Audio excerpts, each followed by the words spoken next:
Um, where am I going with this? Come on, James. Come on, James. Oh, so they're going to take out between 6 and 12 inches on my colon, which is the part that keeps getting infected. Oh, hold up, hold up, hold up. Okay.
The first Georgia Esports League Championship was a great success, with 40 competitors from 6 colleges competing for more than $11,000 in scholarships, as well as bragging rights to being the best in the state. Kennesaw State, Wiregrass Technical, Art Institute of Atlanta, SCAD Atlanta, University of Georgia, and Georgia State University.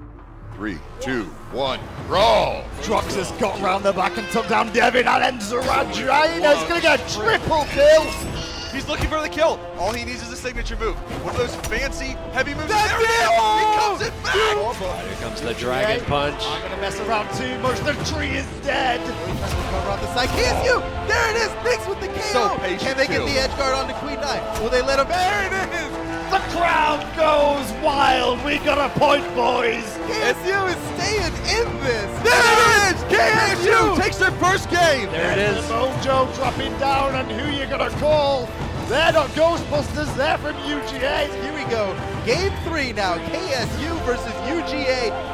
Here we go. UGA went too cocky. UGA are being punished. Oh, coming in, that's gonna it. confirm it! UGA is your Brawlhalla Georgia Esports League champion. And with that, UGA will take the game, the match, and the state championship for themselves. Congratulations, boys.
to spot the enemy gets a beer.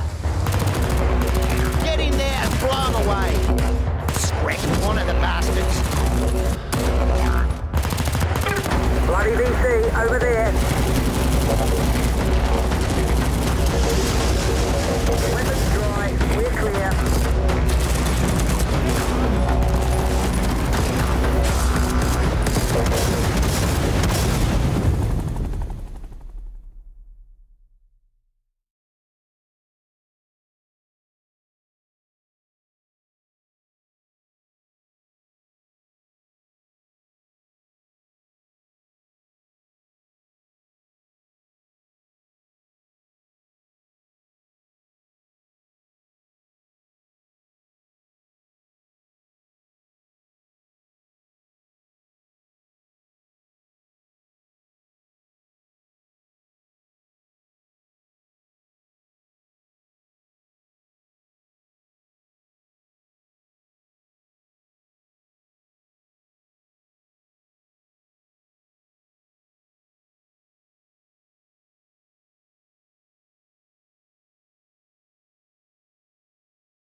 And hey, look, I think I've got buttons that work now. Oh my gosh. Hey everybody, welcome back, or welcome me back. Anyway, I know I've been away for too long.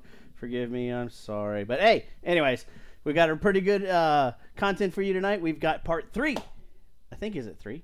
I think it's 3. Anyways, working with Dr. Unity, working in asteroids and in Unity.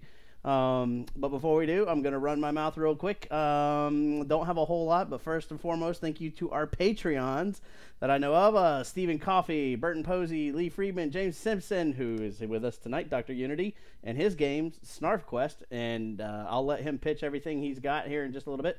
Trey Carpenter, Joe Casaval, which you can find his games, Puzzles by Joe. And then moving on, yes, live Patreon. We are a non-profit organization, the Georgia Game Developers. So if you are willing to help us support with efforts to improve game developers and their community, as well as helping bring better games to life, go to patreon.com/Georgia Game Devs. Right. Also, the same thing goes for all of the streaming. We are streaming currently right now across YouTube, Twitch, and Mixer. All of those you can find at /Georgia Game Devs.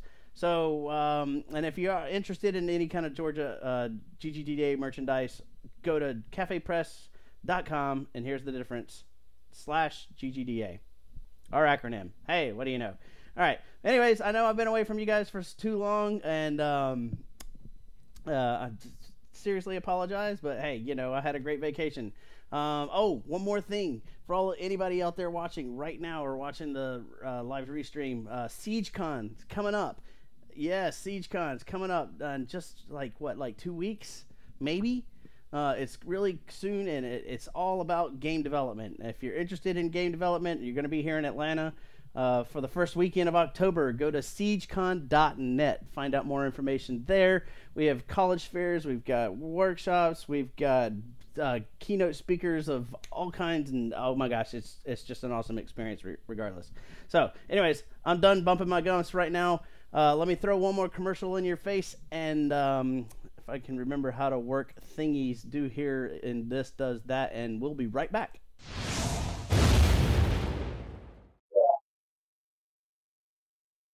Thank you for your interest in the Georgia Game Developers Association's Patreon campaign. The Georgia Game Developers Association is a nonprofit that focuses on educating both game developers and fans on what is involved in making great games. For years we have put on live events to do just that, attracting some of the greatest thinkers in game development to share their secrets. Recently, we began our live streaming channel on Mixer to expand our ability to reach those developers and gamers far beyond our state. We have seen some initial success, but we are also hearing a lot of requests for more.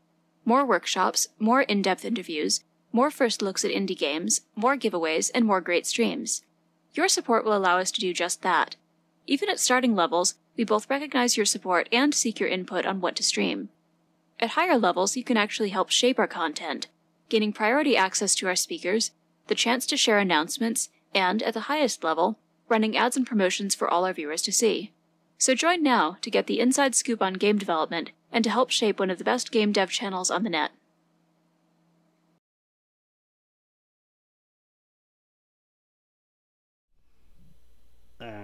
Whoops. Hit the wrong button. Sorry. Be right back, folks. Hey, I was trying to remember how things work.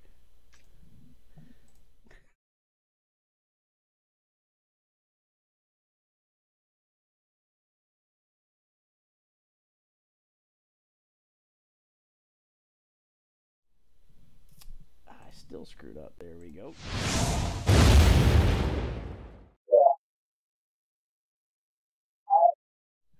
Hey folks, we're back. All right, tonight's stream is part 3, I believe, is part 3, maybe 4, who knows, it doesn't matter, with Dr. Unity. He's going to work with us in asteroids, building asteroids in Unity. So, I'm not going to take up much more of our time. I'm going to let him take away the show because you don't want to hear me talk, do you? Take it away, Dr. Unity.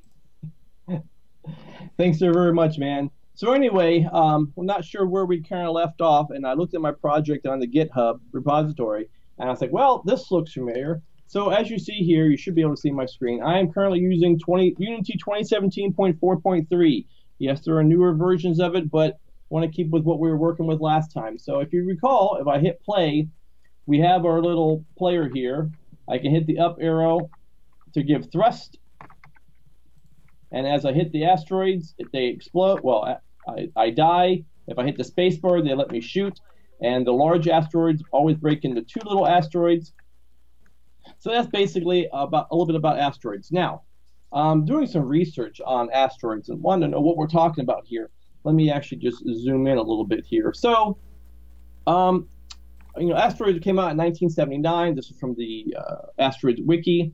But one of the things I wanted to make clear was the gameplay and how the gameplay mechanics worked.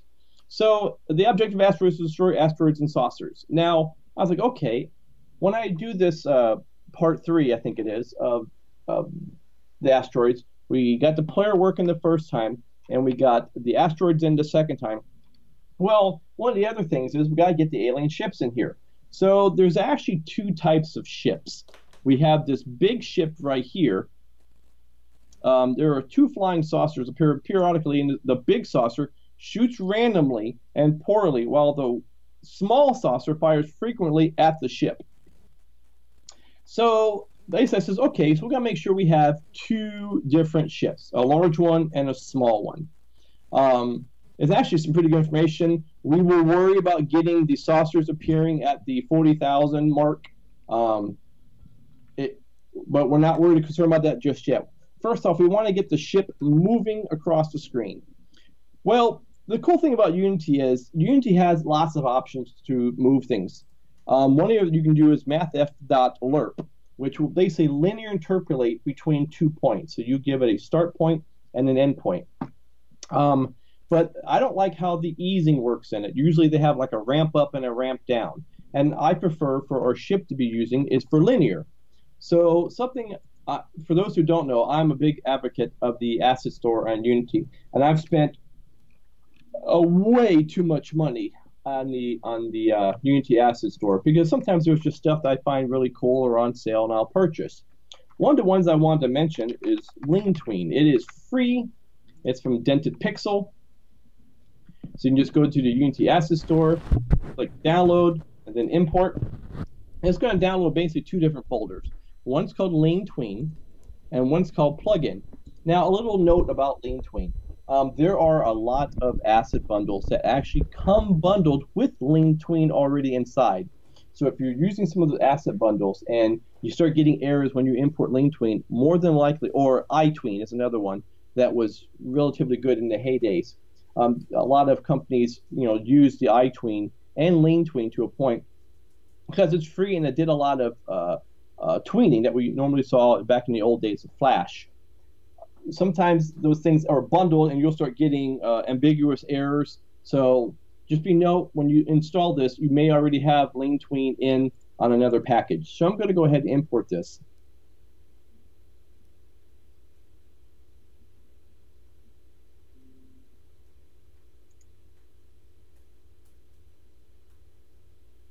Okay, so now we have Lean Tween, and we have our plugins directory, and the plugins directory will contain this Lean Tween and some extra information for it. So we're good. So one of the first things we want to do is we need to have a couple alien ships. So under my textures, I went ahead and did some Google searching, and I went to essentially Asteroids Game Enemies, and then went to images, and I looked around. I says, okay, let's look at here. So if you barely see, well, that took me back to that, but there's the big flying saucer there, and then I found the smaller one somewhere else. You can say Asteroid Game. There's the big one, and you'll see the small one is very compact. See, that's the big one again. That's the big one I chose. Where's that little small one? But anyway, the small one is like half the size, if not a third of the size of the main one. So I went ahead and just did some Photoshop work, and I've created the large alien that you see here. Put that in my texture directory, and I'm going to go ahead and go and leave it. I'm going to make it a sprite, and my small alien. Okay, then apply. The way we did the player was just a cube. The reason why we chose a cube because we wanted to deal with a 3D geometry in 3D space. But the way cubes work, it basically does UVing on each side of the cube. So there's 6 different sides. Since we're only basically viewing this in more or less an orthographic view, we're only going to see one side at a time. So if I was to go to my scene view and I took it out of 2D, and I zoom in on my player, yes, you see multiple sides. But since we're only focused on the 2D aspect of it, we're not going to worry about the other sides. So we do the same thing for our alien ships. So we do 3D object, cube, and we just take our large alien, drag it right here. Now you see it doesn't look proper. So what we need to do is go to our large alien we just created. We're going to change it from standard to unlit to transparent. And boom, there we go. So I'm going to rename this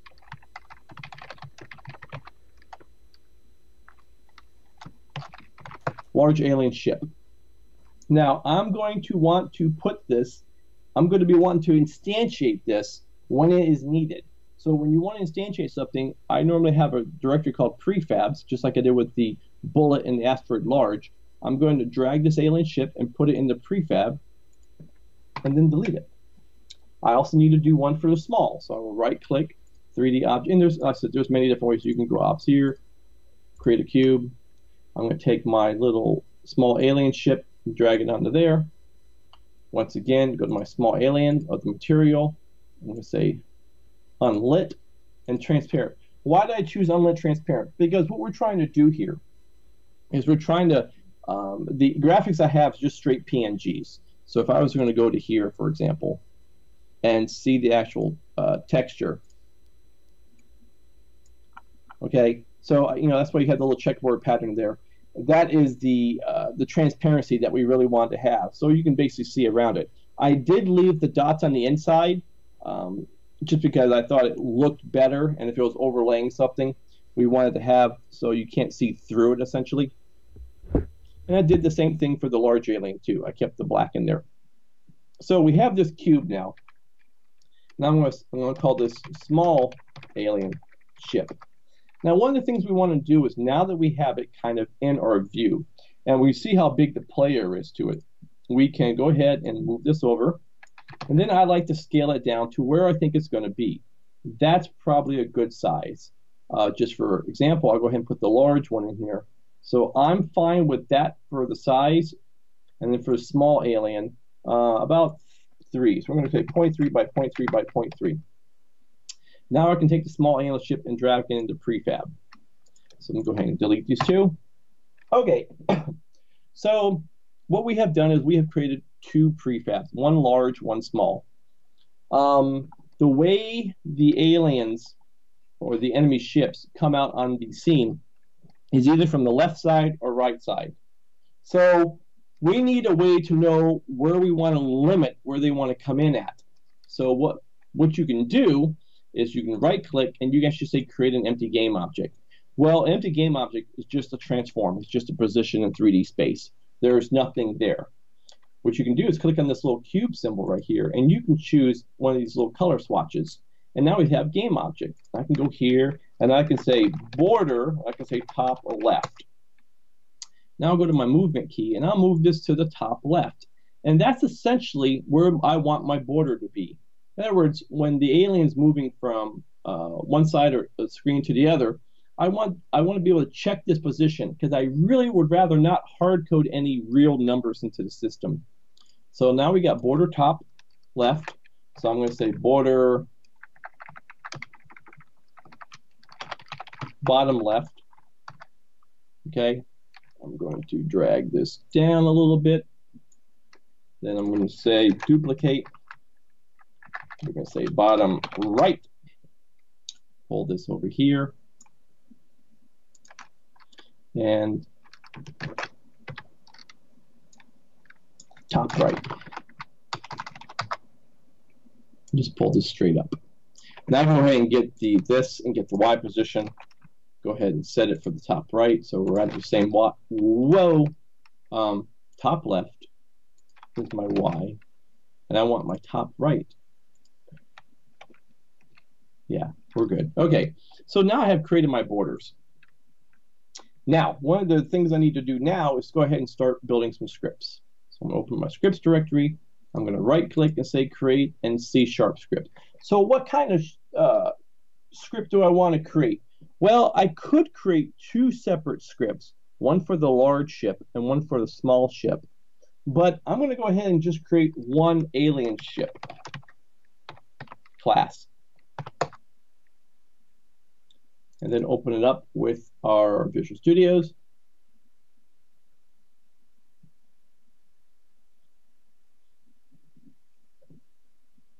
Okay, Control K, Control D, that resets everything. I'm probably not going to want an update. So we need to create some public variables. So the alien ship would actually be, well, we'll say this alien ship. It's kind of like a manager. I probably should have named it that way. But we want to have a public, we want to have a reference to the prefab that we just got done creating. We're going to say game object, and we're going to call this alien ship prefab. And then eventually we're going to want to shoot. We're going to want the alien to shoot at our player. Now with the, as we saw in the Wikipedia article, the smaller one is more precise. In other words, when it fires very fast and at the player. Now it doesn't chase the player, it just fires at that direction. So that's going to force the player to get out of the way. So for the time being, we're going to go ahead and put a game object in here. We're going to call it alien projectile. Okay? Now we're going to need a reference when we instantiate it, the prefab. We're going to need to have in our code a reference to itself so we can manipulate the transforms. We don't want that to be public, so we're going to say private game object, and we're going to call this alien ship. Now, we're also going to need, when we create the shooting, the projectile, we can override or use the bullet class we currently have, but for right now, we're going to go ahead and have a game object, and we're going to call it a projectile, and this is going to be the actual bullet that's actually flying through. Okay, so now that we can actually go ahead and put this together. I go back to Unity, I right-click, and I say create a compile. I'll give it a second. What I normally do is I usually take the name of my script, and I click on it once, I hit F2, Control-C, come over to my game object, right-click, create it, hit F2, and paste it. Therefore, it's really easy for me to find. I usually have a game object, in this case, per class I just got done creating. So for this instance, we're going to say alien ship small. Okay, so I'm going to grab the small alien ship and put it there. Now the bullet, we can go ahead and just attach it there, but we don't want to use that bullet because that's specifically for the player.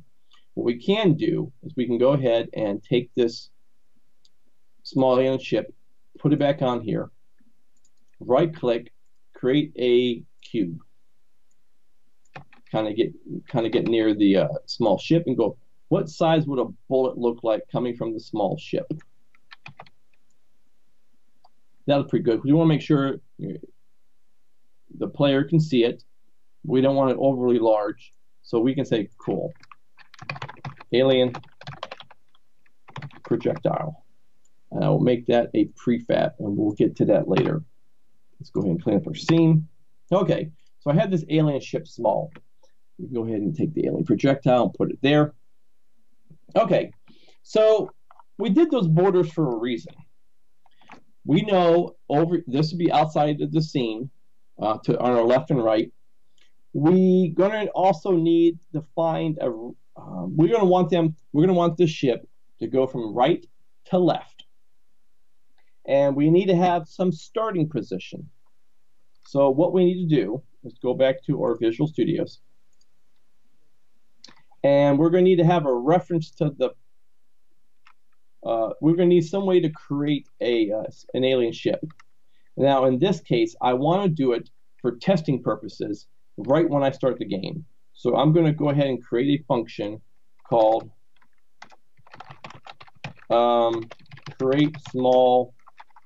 create alien ship. That sounds pretty good. We're going to need to know where this starts at. So we're going to need to have a reference to its start position. So let's go down here and let's go ahead and create a public float. No. Yeah, let's go ahead and get references to our borders. Border top left. Border top right.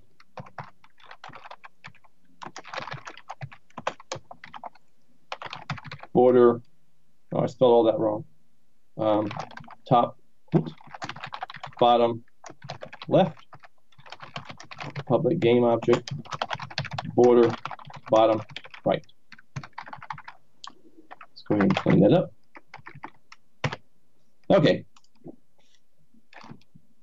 So now what we can do in our class right here, we can do a random.range. And we can say we want to start our ship in the Y position, basically up and down. We want to do it from the border top right dot transform dot position dot Y. And so we know what the height, the maximum height would be. Then we can do the bottom left, which would be border bottom right transform dot position dot Y. So what this does, this gives us a range, a float, between the top right and the bottom right in the Y position. But we need to store this somewhere. So what we're going to need now is a public float. Actually, it could be probably private, but for a time being, we're going to make it public so we can see what's going on. We're going to call this current start Y. Because this is going to be where we're currently started at. Okay, so that's going to store that there. Now we need to know the starting position when we instantiate our game object. So let's do a vector. Let's do a vector3 start position equals new vector3. We're going to say border top right dot transform dot position dot x. Whoops, the other x. We're going to take our current start y, and we're going to stick with the 0 for our z. So what does this do? So now this is going to create a start position vector 3, and it's going to start with the whatever the current X is on the far right, and it's going to grab that random number that was just generated from on the Z position. Now, we need to set a destination. We currently want to say something like current destination X, but as you see, we don't have any kind of public variable for it. So let's go up here, public float. Okay, so here we're going to go, we need to get our current destination. So for our destination, we know that we work between the border right and the border left. So since we're dealing with the far right, we're going to stick with border top right dot transform dot position dot x, and we're going to need it to move. Now the way I'm envisioning this to move, it's like a sawtooth. So the small alien ship is going to go down a little bit or up a little bit, and when it gets this to a certain distance, it's going to possibly change direction. So we need to have a way to store how much distance we want to move before it starts looking for a different position. So we would need a public float, let's call this move distance. So we're going to say current destination equals, hey, we're starting from here, because remember we're doing this in the create alien ship, and we're going to subtract our move distance. Okay, so what have we done here so far? We've randomly picked a number between whatever the height is and whatever the bottom is of this y vector. Okay, so going back to Unity here, it's going to basically pick a y value between these two border points. Then we're going to do a start position, which is based upon the border right transform to x and the current start y and 0. So it's going to start between this point and this point, somewhere along this line, off the screen, because this right here is our screen. Then we're going to do a destination, which is wherever we're starting from, minus a move distance. That's when it's going to basically reevaluate of where it should be moving to. Now we've done all that. Now we can actually create our alien ship. So we can say alien ship, okay, equals instantiate. Now we want to pass it the prefab of what it is. That's why we had two prefabs created. We have one small and one large. So I can just say alien ship prefab, okay? And then we want to do our start position, which we just got done declaring right here. And then we want to do something called Turnian.identity. And essentially that sets the rotation of it. So what have we done here? We have created the ship. So I can, in my start function right here, and if I go back to Unity, let it compile. So if I make sure this is all set, yes, we did not set our positions. Hold on. Border top left, border bottom left, border top right, and bottom right. Okay? As you see here, we have current start y is 0, current destination x, and then move distance. Let's give move distance a value. Let's just say 3.0 as a number. So hit play. Okay, so I should not have any errors. And look, I have a small alien ship clone. Let's go to my scene view, and it just so happens it did it right there. So if I stop this, I hit play again, it started right there. So as you see, every time I restart the game, it will be in a different spot. Of course, it seems like it's favoring down. There, it's favoring the top. There we go. Okay, well, the next thing we know, we have created it. Now we want to have the ship move. So let's go back to our script. We're still dealing with the alien ship class. I want to create a public void move alien ship. Now remember earlier I installed what's called lean tween. So lean tween allows you to linear interpolate or tween between multiple points. So I'm going to type in lean tween dot move. Now lean tween has a whole host of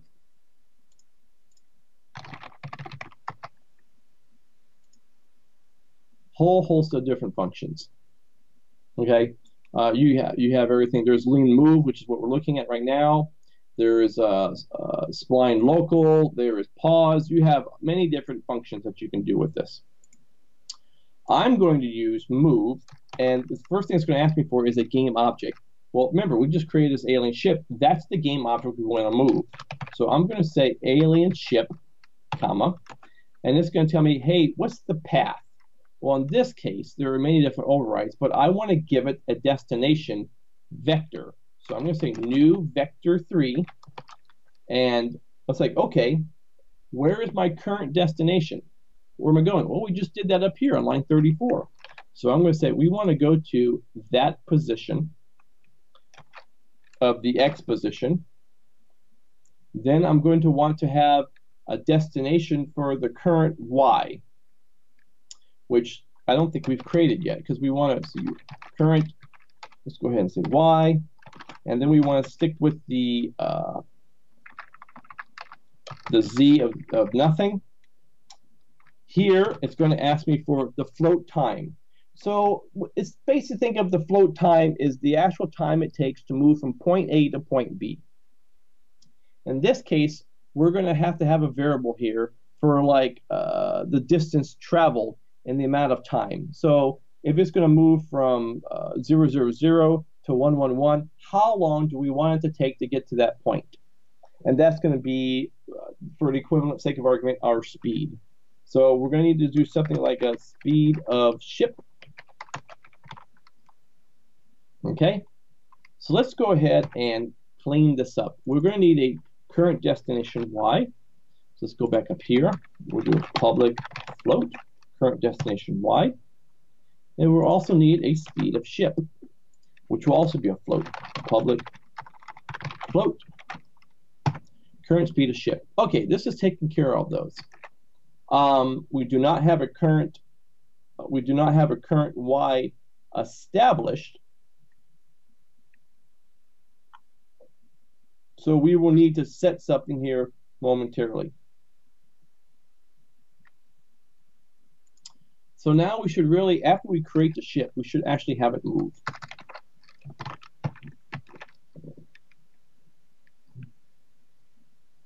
Okay, what we could do for right now to have this current destination Y, we can say current destination Y equals our alien ship dot transform dot position dot Y. That is our current destination, was where we start off at.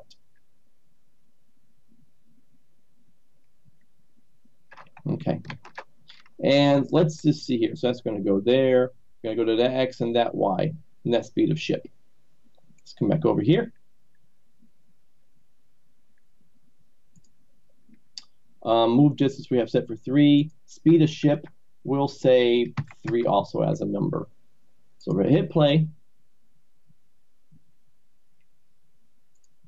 There's a little ship. You see, it just moved and got to that point.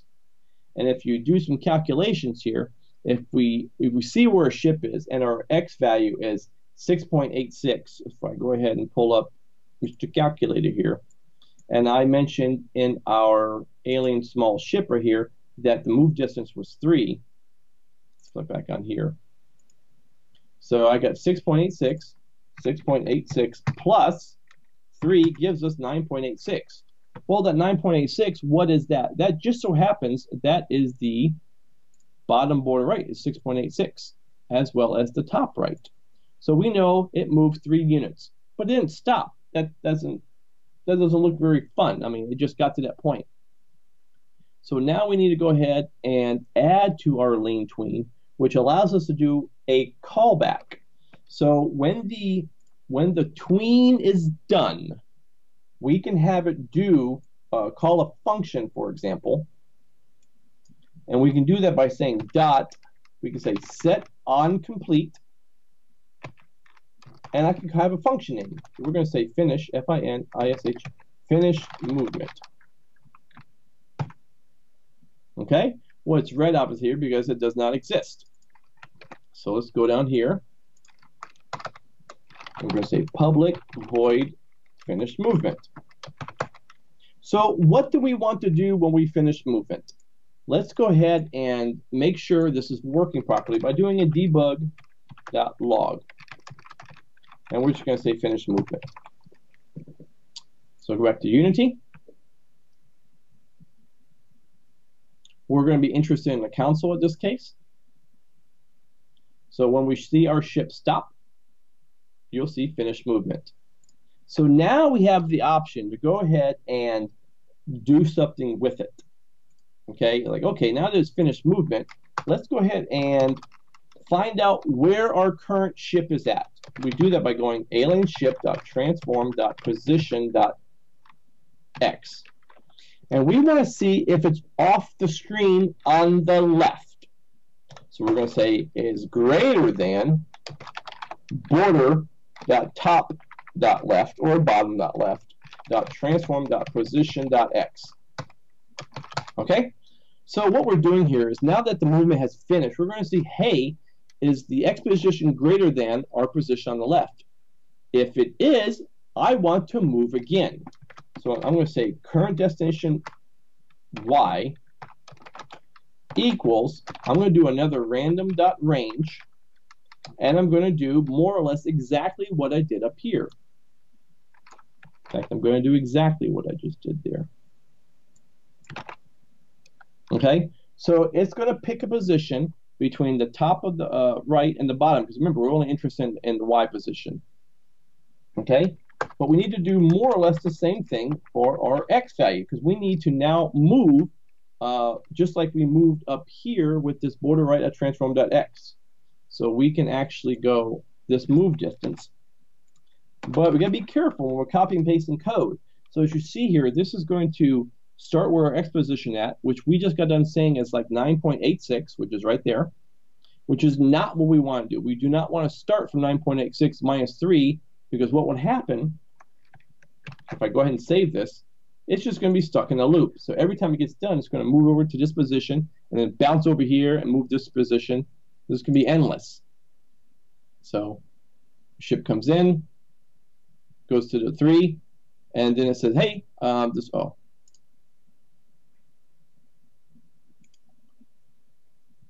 Oh, okay. So this did the position, and what we need to do is we need to say move alien ship, because we need to obviously move the ship. We've set the destination, and now we can call this again. But by leaving this as it is right now, and I hit play, it's going to move left, and when it hits that point, because remember, it can't move any more left, because we said for it to stay there, but now it's going to just start moving in a different random Y. So the reason why, because we copy and pasted, we kept this border. What we really need is the current location of the alien ship. So now we're going to say alien ship.transform. So it's going to get the current value. So now when I come back over, I'm going to go to scene view. I'm going to show you what happens here. So now our ship comes over, goes to 3 units, picks a different path.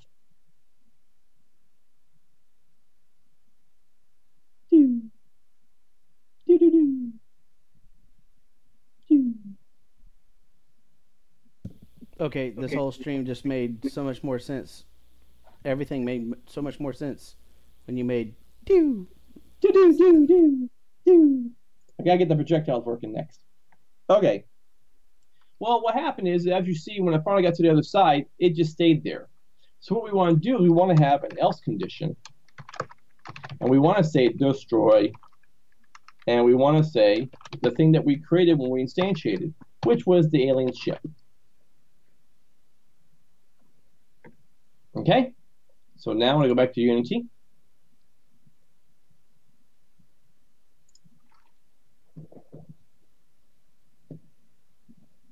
It's going to move over. The whole purpose is we're trying to wait till it gets over here, and it should destroy. Now we can start tying this in to two different parts, which is when the we can have this fire or get created when and it disappears because we got to this part, it went to the left of the border and the value was less, and therefore it created it called off to destroy. Hey James, if you don't mind, replay that and show everybody else specifically pay attention to the top part. Oh yeah, no problem. Yeah, do it one more time. Let's see them. So what we're looking for is you got the scene view up here, and you got the little alien ship. It's going through, and after every 3 units, it's going to basically pick a different path. Now remember, the small one is going to be basically shooting at the player. And now the other thing to know about asteroids too, even though at this moment it is not doing collision detection, oh here it is, so it's going to go off the screen, and then whoop, it disappears. So we can actually call this routine. We can have a function inside. For the start, we don't really want to go ahead and create this. We may want to create a public function like public void spawn ship. Okay, and let's move this create alien ship method down here. Let's go ahead and get rid of our start. In our main scene, for example, we can say something to the effect of during our loop. Where's our main game loop? Okay, that's creating the asteroids. Here's the update. We have a score. Give me just a moment to remember where the score is. Current score value is the score value right here. So we can say,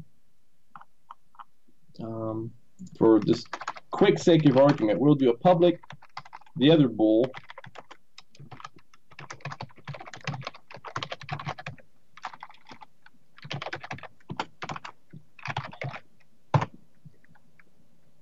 we will say is alien ship created equals false. On our update, make sure this is still inside the update. It is. All this is inside this update.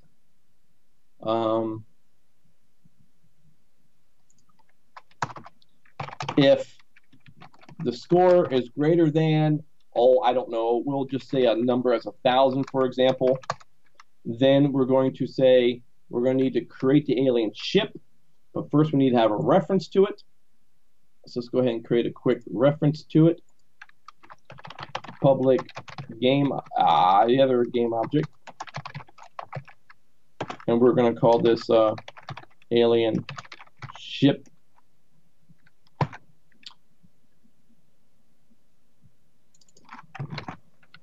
And here we can say alien ship.game get component, and we call this alien ship. Then we can say spawn ship. But the first thing we're going to want to do, otherwise, because the score is always over 1,000, we would want to say something like I always set a boolean or semiforge, I think is what it's called, to equals true.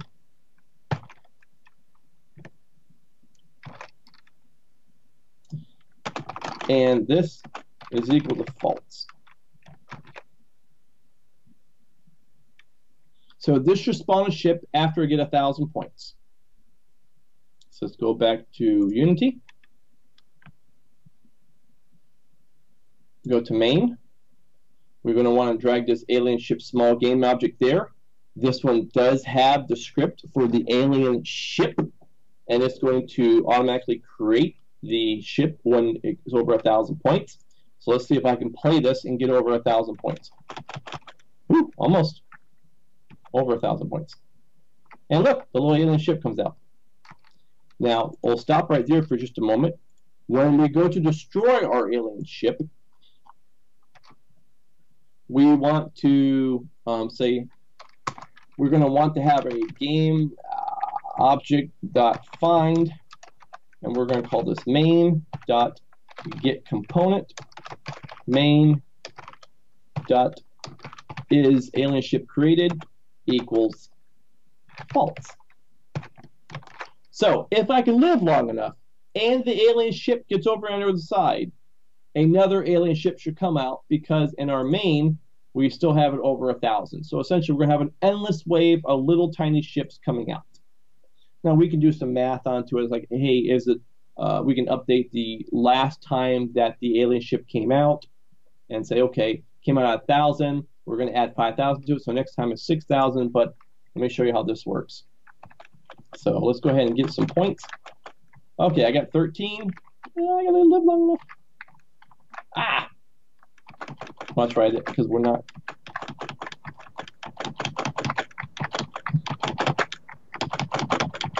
Okay, let's see. Our little alien ship should be getting off the screen, and when it gets destroyed, it should basically spawn another one, because I'm over 1,000 points. And look, it did.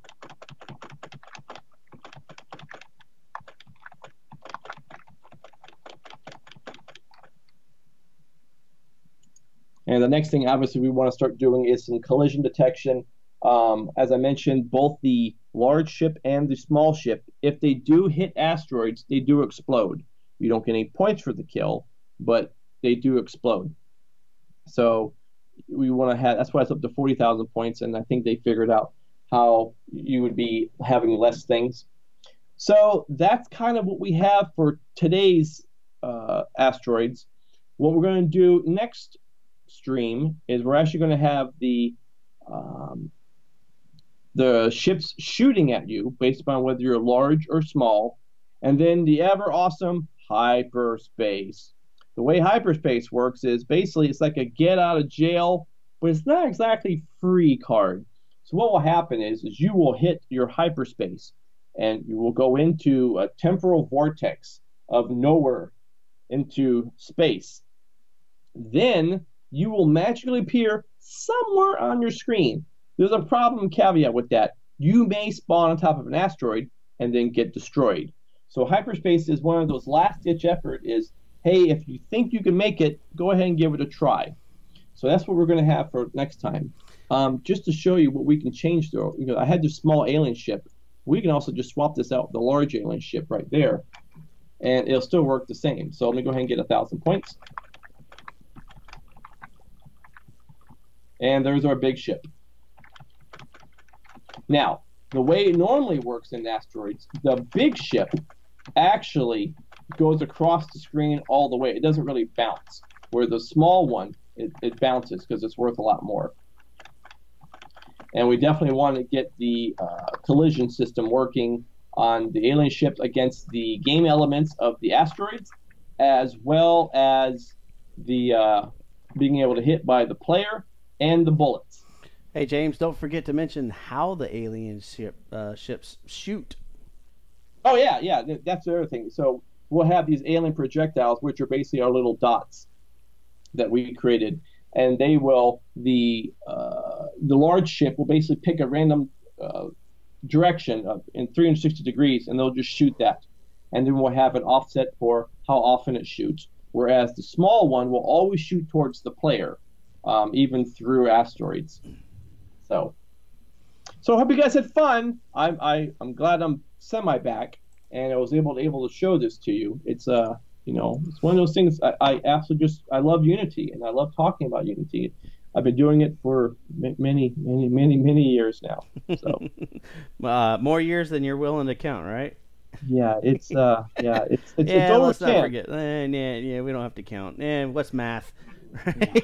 Yeah. So no, this has been an awesome another video conclusion not concluding. There's another word I'm looking for, but what a continuation of asteroids, right? In Unity, and it's awesome to think that how much work actually goes into just even the basic asteroids game.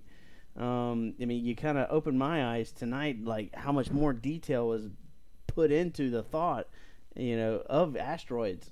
I mean, God, what is this, 77 or 79? What'd you say this came in at? 1 second. I still have it up, I believe. Oh, come on, Wiki. I wanted, 79. You were correct. 79. All right, yes, 79. So I was roughly 5 years old at the time this game came out. But hey, never mind. Let's not do math. But cool. I mean, this is awesome. So next time, folks, if you're interested in learning more and want to watch this stream live,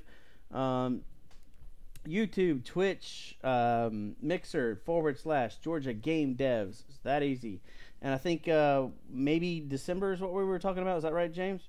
Yeah, either November, December, October is kind of booked for me. But I'll work with Brian here, and I'll try to get. I have a public account for my GitHub. I can put this repository out there and give you guys a link to it. So therefore, you guys can actually start playing with it as I'm working on it too. So if you're watching this video now, if you're watching this video later on in the year and you're gonna pester me, you better comment and like and subscribe those buttons. If you're interested more about game development and game design, be sure whatever channel you're watching us on, hit that like and subscribe button or follow button.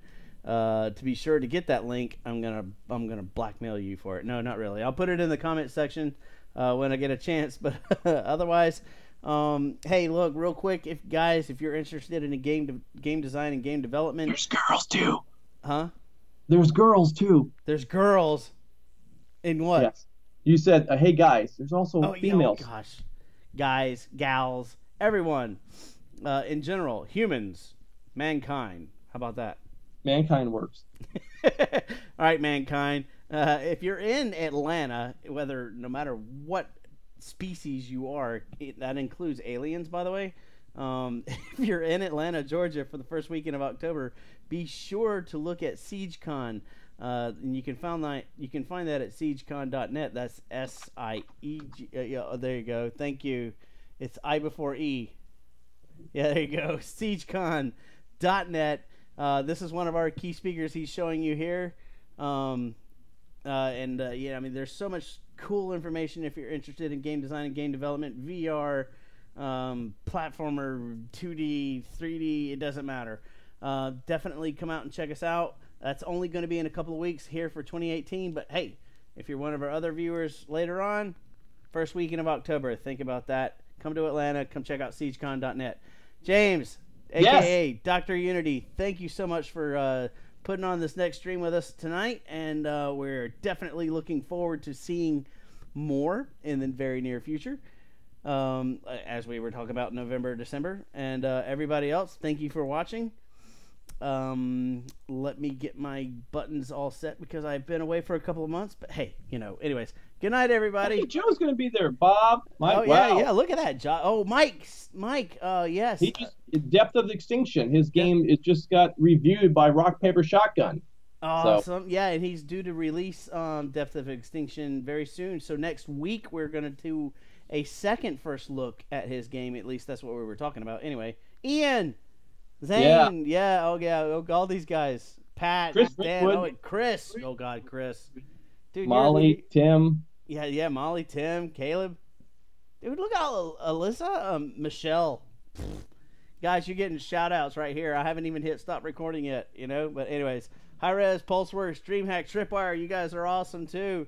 What else we got? DeKalb Entertainment Commission. Those guys are really cool, especially if you're learning more about game dev. Favors, Conclave, Holistic, Blue Mammoth. Pick 10. All right. I gotta stop. Yep. Hush. Okay. I'll shut this down. Thank you. Ask for a game, right? Asteroid. Yeah, that's what we're still live streaming, and this is going into the permanent video. So hey, everybody else, thank you so much for tuning in tonight. Please enjoy this next awesome commercial by Tripwire, and we'll see you soon. Take care, everybody.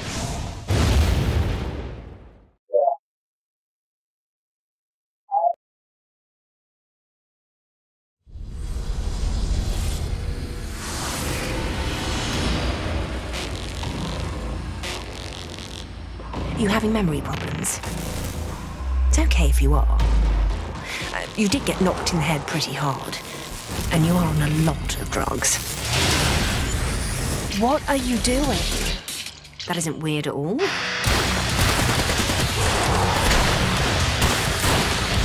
Anger issues, that one.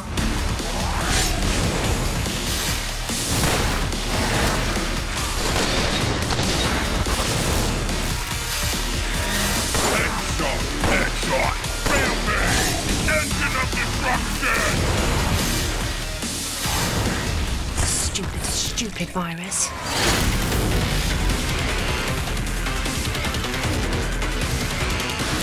Seriously, you need to get a grip.